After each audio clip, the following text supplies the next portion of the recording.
So I am reminiscing on how many luxury homes I've actually won in those little luxury home draws. I've won one particular place, the luxury home, like 3 times. Um, and each time they were difficult. The third time I said money, not the home, and they said we don't give you money. So the particular home that I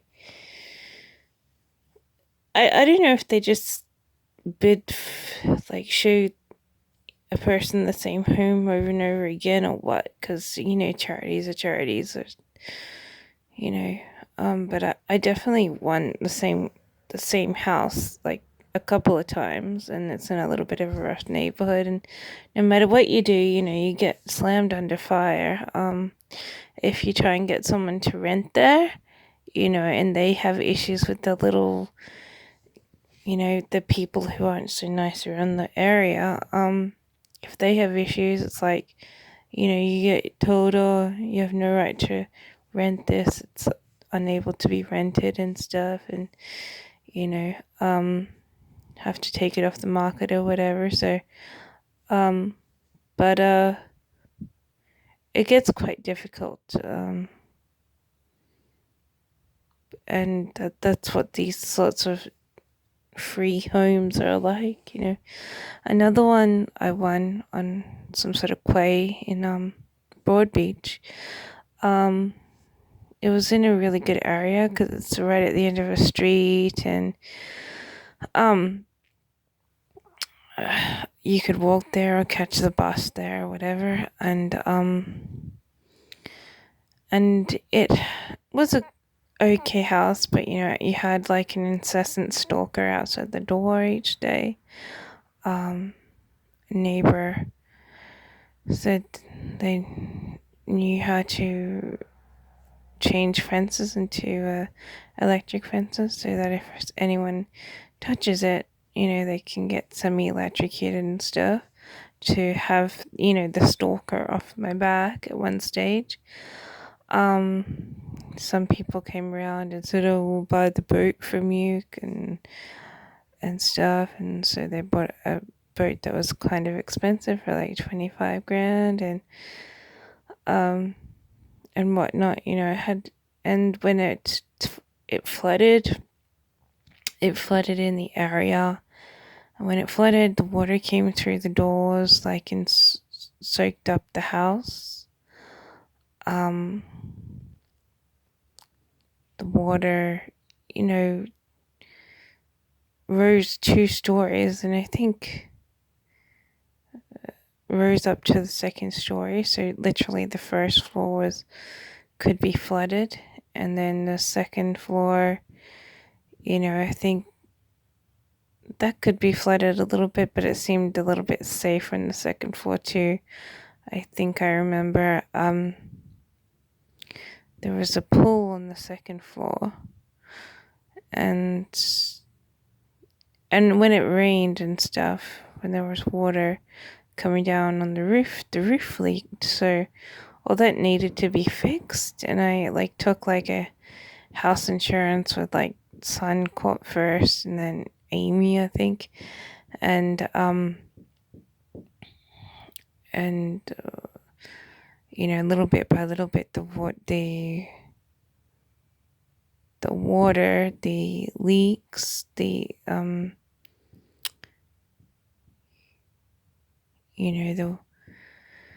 it was fixed, so that the house wouldn't flood with water.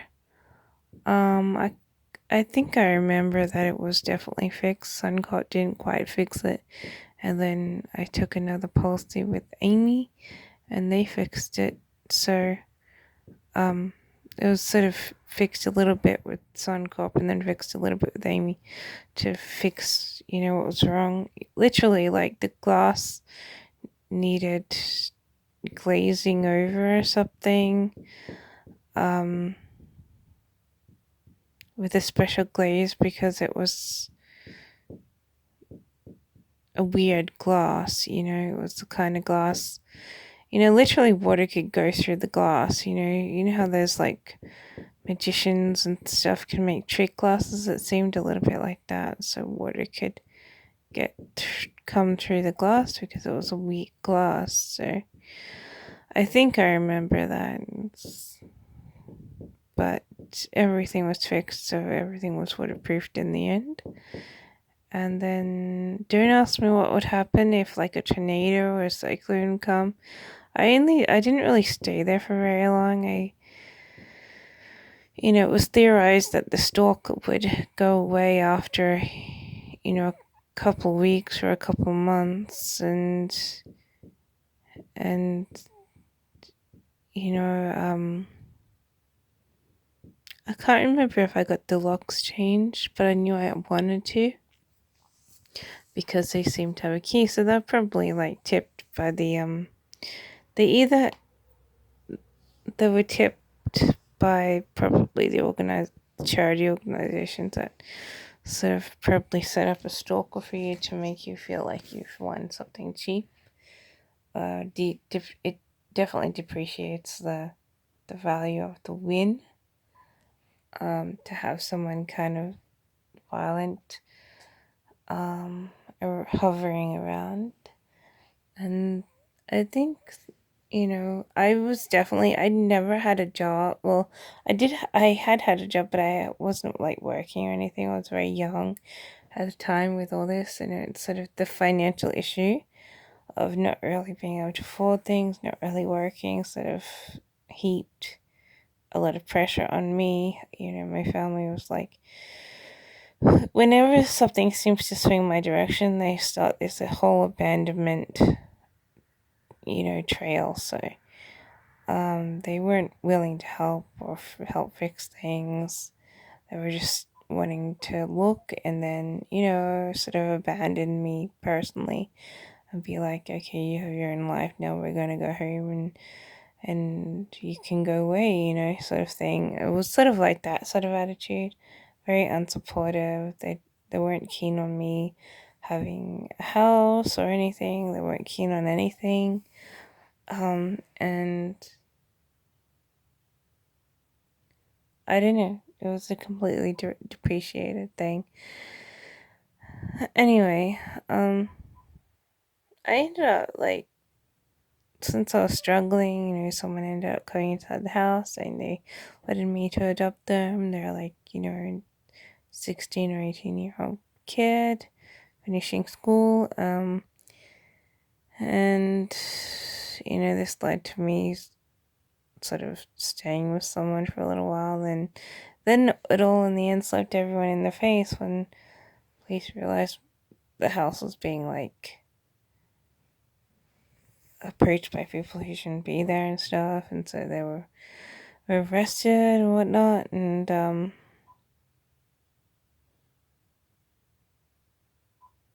then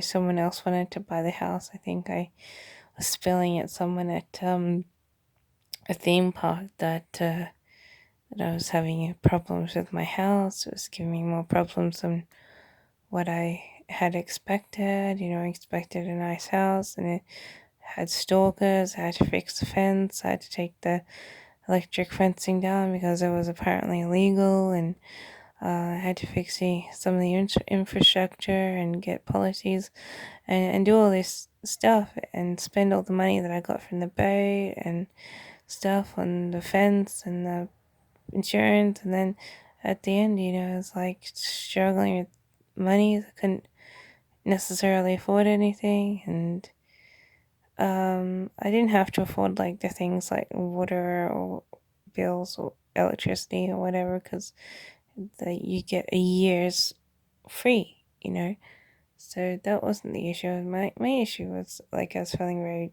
depressed, and my family wanted to ban me, and they said, "Well, I'll buy it from you." And so they gave me a check, and the check didn't work out. The check didn't process at all, and I think they were gunned down in the throat by the person who was like the incessant stalker. And then, I think it was going to be that other people was going to overtake it, but then I don't know what happened to it in the end. It could be no one's living there, but I didn't have the key. Someone swapped my key, and I never, uh, you know, a little bit later after, I went another plot, I was told to contact the agency, and they're like, just forget about it, and I was, so I ended up forgetting about it. It's like, all this